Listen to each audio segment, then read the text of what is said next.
Kemudian teman-teman tadi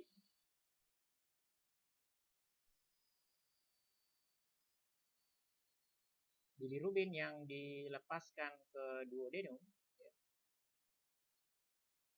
yang mengandung cairan yang terdapat di dalam cairan empedu, kemudian mengalami oksidasi ya, sudah kita jelasin, menghasilkan namanya urobilinogen. Nah, urobilinogen yang ada di usus halus tadi ini ya, kemudian bersama dengan nutrisi ya, diserap melalui dinding usus halus menuju ke darah. Jadi di sini terjadi reabsorpsi urobilinogen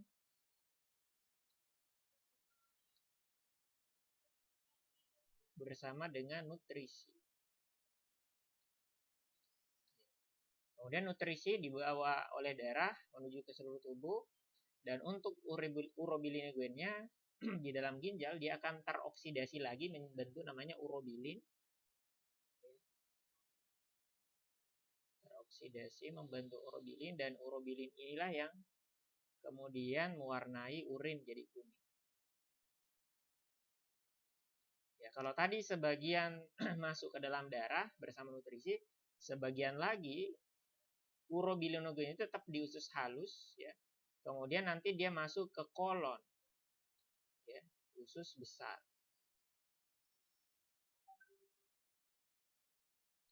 Apa yang terjadi di sana, teman-teman ya? Di dalam usus besar urobilinogen oleh kelompok bakteri simbion ya. Bakteri simbion yang ada di sana misalnya E. coli ya. Itu mengoksidasi urobilinogen itu membentuk namanya sterkobilin, yang kemudian dialah yang mewarnai feses jadi coklat.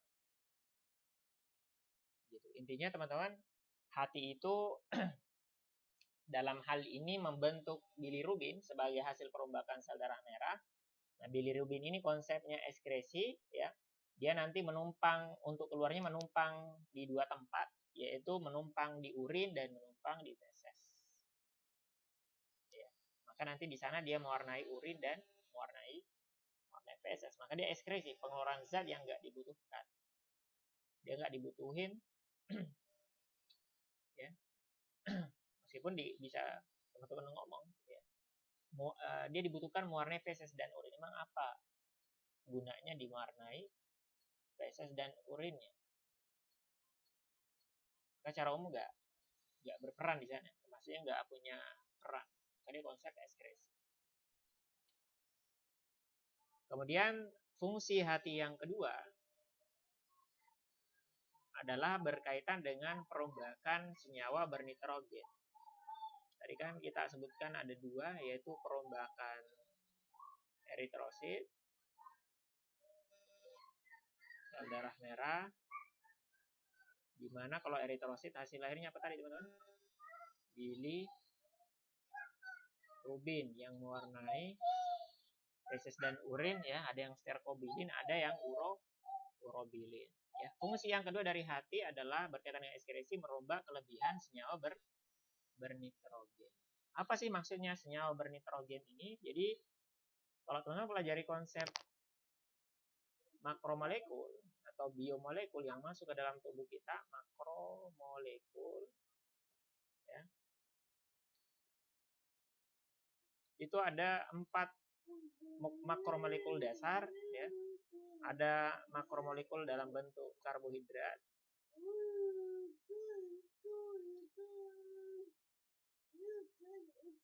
Kemudian ada makromolekul dalam bentuk lipid atau lemak, kelompok lipid atau lemak. Kemudian ada karbohidrat dalam bentuk protein.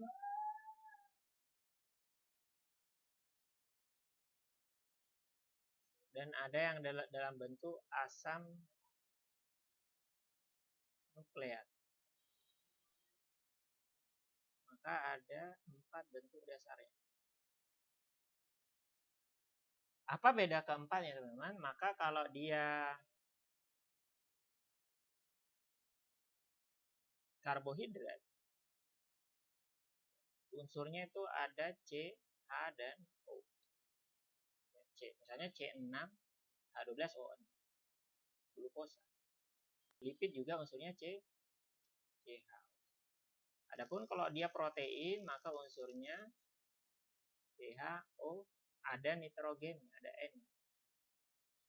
Ya, mirip dengan protein, asam nukleat, DNA atau RNA, diantaranya juga mengandung unsur CHO dan nitrogen. Ya, bedanya kalau protein itu ada 20 jenis asam amino, di antara 20 jenis asam amino 1 atau 2 itu mengandung S. Ya, sementara asam nukleat mengandung gugus fosfat, maka dia mengandung fosfat. Maka yang dimaksud senyawa bernitrogen ya, mengandung N itu adalah protein dan asam nukleat. Ya. Maka kalau dua senyawa yang pertama, karbohidrat dan lipid, ya kita makan karbohidrat, kita makan lipid, ya kita makan lemak dan karbohidrat, ya. Kalau dia di metabolisme, ya ujung-ujungnya unsurnya cuman apa itu? Kalau dirombak CO2 plus H2O, gitu kan. Sementara kalau dia protein dan asam nukleat, selain CO2 plus H2O, dia mengandung unsur N. Ada N yang harus dibuang. Sementara N ini bersifat toksik atau racun. Maka ketika teman-teman makan protein misalnya nih, ada dua macam protein dan asam nukleat. Maka nanti kelebihan protein itu ya setelah dirombak oleh sistem pencerna menjadi asam amino, diedarkan ke seluruh tubuh. Kalau berlebih, maka nanti asam amino ini dibawa ke hati. Ya. Di dalam hati asam amino lebih jauh dipecah jadi unsur CHO, ya, mengandung unsur karbonnya ini CHO. Kemudian unsur N-nya sendiri berikatan dengan proton ya membentuk namanya gugus amina, karena N sendiri nggak bisa berdiri sendiri ya. Kalau dia berdiri sendiri ada namanya N2 nitrogen apa namanya yang berupa gas ya. Sementara kalau di sini dia berikatan dengan H. Maka istilahnya dia berupa gugus amina. Maka bayangin gugus amina inilah yang pengen dibuang. Nah, gugus amina atau NH2 tergantung jenis hewannya atau makhluk hidupnya. Ya, maka ada yang sebelum dibuang NH2 itu dirubah dulu jadi NH3 atau amonia. Ada hewan yang sebelum dibuang NH2 dirubah dulu jadi urea. Dan ada hewan yang membuangnya dalam bentuk asam urat. Maka nanti konsepnya ya dari jenis ketiganya ini, kalau teman lihat tanda panahnya di bawah nih, semakin ke kiri tanda panahnya ke sana, semakin toksik. Artinya NH3 ini lebih toksik dibandingkan urea, urea lebih toksik dibandingkan asam urat. Dan semakin toksik senyawa tersebut, semakin butuh air untuk pengeluarannya, karena kan dia larut dalam air ya. Maka NH3 itu untuk mengeluarkannya dia butuh lebih banyak air. Kalau NH3 mungkin butuh 1 botol untuk membuangnya, maka urea setengah botol misalnya.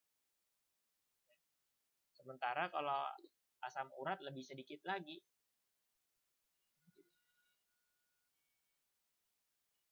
Maka konsepnya gimana? Karena NH3 ini adalah yang paling beracun dari ketiganya, maka dia cocoknya dikeluarin oleh hewan air yang hidup di air, yaitu kelompoknya ikan atau Pisces. Ya. Sementara urea karena dia sedikit lebih tidak beracun dibandingkan ikan, maka dia dibuang oleh organisme yang tidak di air, ya. Yaitu yang kalau di sini salah, ya. Harusnya urea ini amfibi, ya ini kebalik. Sementara kalau asam urat dibuang oleh reptil sama apa, maka ini kebalik. Maka nanti kita masuk mamalia sini, ya maka pipis kita itu mengandung urea bukan NH3 bukan asam urat. Ya begitu juga asam urat yang kelompok ketiga ini yang paling nggak beracun, dia dibuang oleh kelompoknya reptil dan apes di sini. Maka cobalah teman-teman bandingkan antara pipis reptil atau pipis burung dengan pipisnya kita, yang mana lebih encer atau yang mana lebih pekat. Misalnya pipis burung atau pipis ayam, dia pernah lihat warnanya putih gitu. Maka dia lebih pekat dibandingkan urinnya kita.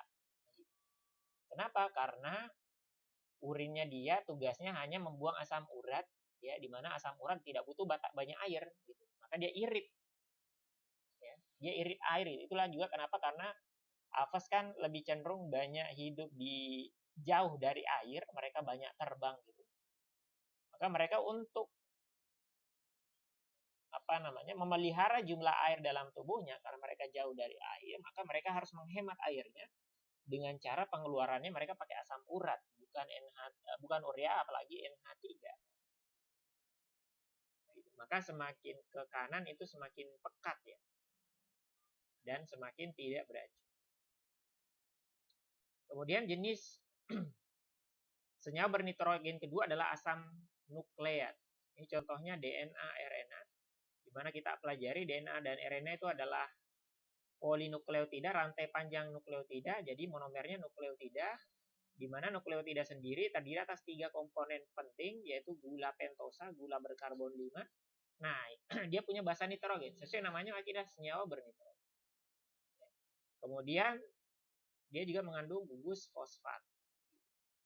Lebih jauh, basa nitrogennya dikelompokkan menjadi 2, purin dan pirimidin. Ya. Cara menghafalnya GATS.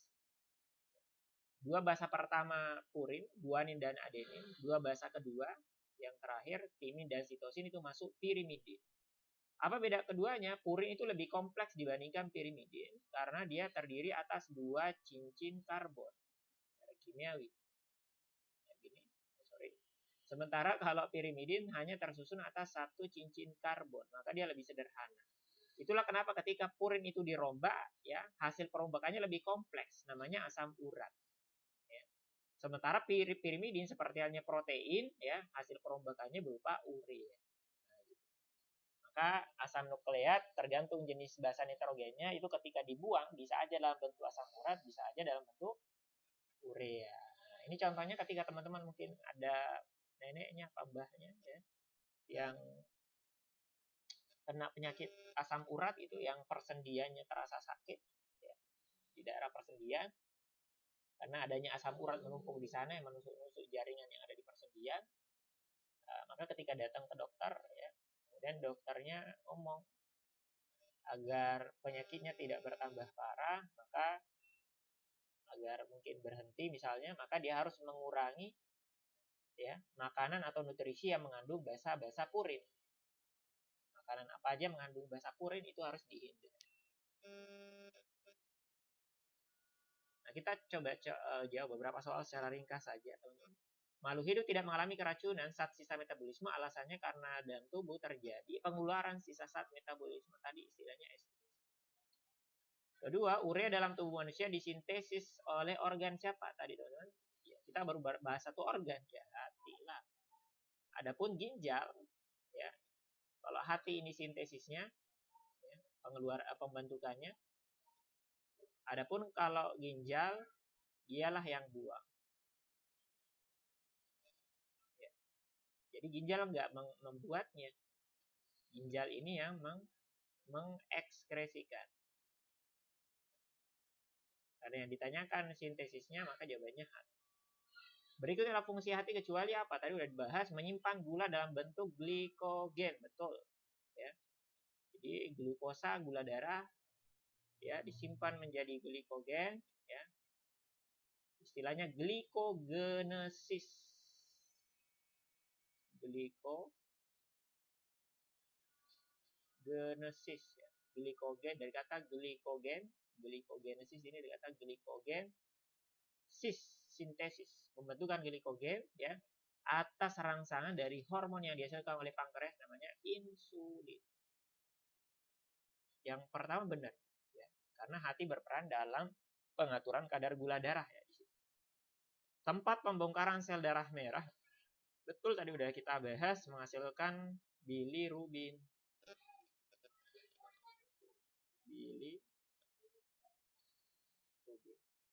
Kemudian enzim menghasilkan enzim-enzim pencernaan, salah lah, ya. Cairan empedu itu tidak mengandung ya, cairan empedu itu tidak mengandung enzim-enzim pencernaan ya. Tadi isinya bukan enzim, nggak ada enzimnya. Ada air, bilirubin, apa tadi? Senyawa yang berperan dalam pencernaan bukan enzim ternyata tadi, ya. Ada namanya garam empedu, garam aja gitu. Sama apa? Kolesterol. Keduanya berperan dalam perombakan lemak dan keduanya bukan enzim. Maka untuk pencernaan tidak selalu butuh enzim. Tidak harus enzim. Di sini bisa garam empedu dan kolesterol. Maka jawabannya yang C.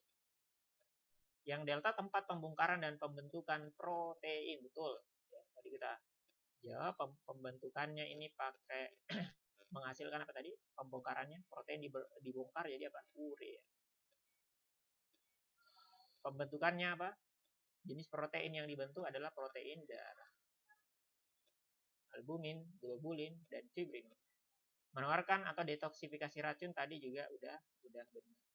Jawabannya urea merupakan hasil sisa metabolisme di mana urea itu tadi berasal dari perombakan protein. Langsung aja.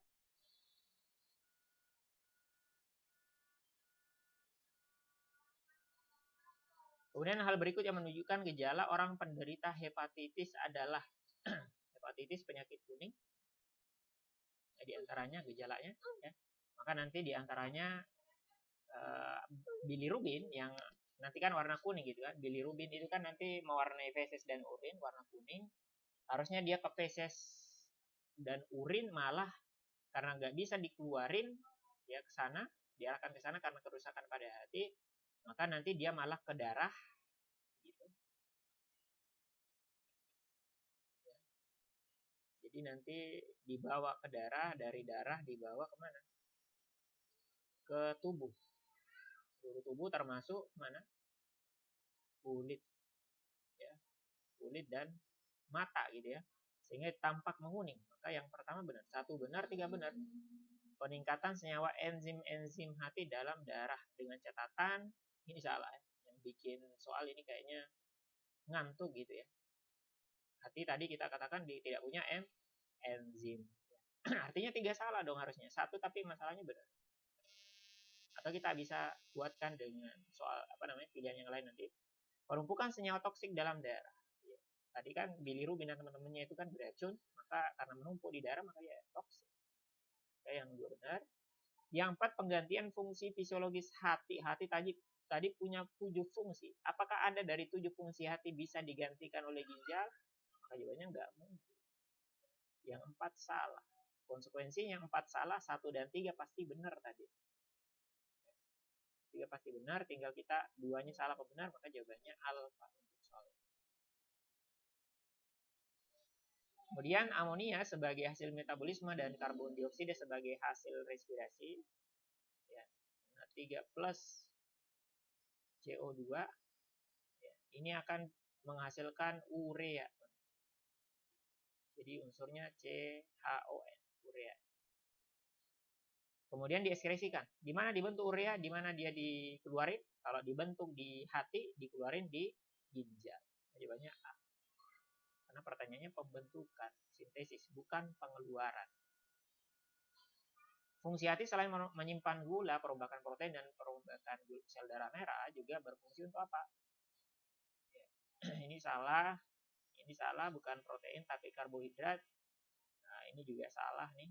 Nah, dia menyimpan Fe2+, ya, bukan asam belerang, zat besi. Ya. Kemudian mengangkut sari makanan, salah nih fungsi darah, menawarkan racun. Ya baik teman-teman, saya kira untuk pertemuan hari ini kita cukupkan ya.